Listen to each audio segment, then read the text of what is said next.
Today I'd like to go over the discussion of Aaron's rod turning into a snake.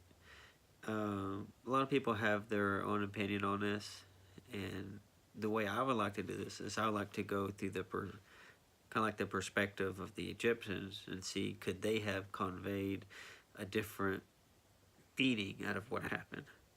So that's what I like to do. I'm starting in Exodus chapter 7. I'm starting at verse 10. And Moses and Aaron went unto Pharaoh, and they did so as the Lord had commanded. And Aaron cast down his rod before Pharaoh and before his servants, and it became a serpent. Then Pharaoh also called the wise men and the sorcerers. Now the magicians of Egypt, they also did like manner with their enchantments. For they cast down every man his rod, and they became serpents, but Aaron's rod swallowed up their rods. So basically what happened was Aaron's rod turned into a snake, and then the priest's rod, they turned into a snake, and Aaron's rod swallowed up their rods. So how could the Egyptians have viewed this? And so where I would like to start at is one of their gods that they have called Wadjet, Wadjet. Let me read you a little excerpt from this. I got a little book here.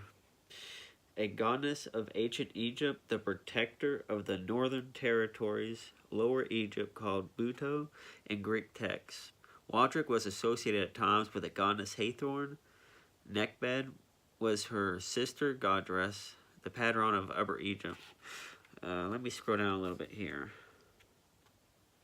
Wadjet was depicted as a cobra or as a woman holding a crown of Lower Egypt with an entwined papyrus scepter and a serpent. She was included in the coronation ceremonies of the king. The goddess offered the crown of Lower Egypt to each new ruler in the rituals. So we have to understand that Goshen was north of Egypt, and Lower Egypt was actually what we considered north, and then Upper Egypt was actually south of Egypt they do that because of the way the Nile flows. So with that in mind, we can actually conclude that it's possible that the person who was ruling over that area was wearing pretty much a snake on their head. So some depictions of this, let me go a few pages back here. You can see this, Thutmose III. And here's actually one of King Tut. You see a snake there. And actually here's one of Tepsi. So, a little interesting, isn't it? So you have, let's try to go through it with their mindset. So you have Aaron, he throws his rod down and becomes a snake. And then you have the Egyptians, they throw their rods down and becomes a snake, you know. So the meaning of the snake, if they really understood it, that the snake that they wore on their head was the protector of the Pharaoh, and it gave him dominion over the land, then what does that symbolize then when Aaron's rod swallows up their rods? So my interpretation of that, because of what we know from Egyptology, would be that he swallowed up their snake, so he took the protection away from Pharaoh, and at the same time said, you have no dominion over what you think you have. These people that you think you have dominion over, it's gone.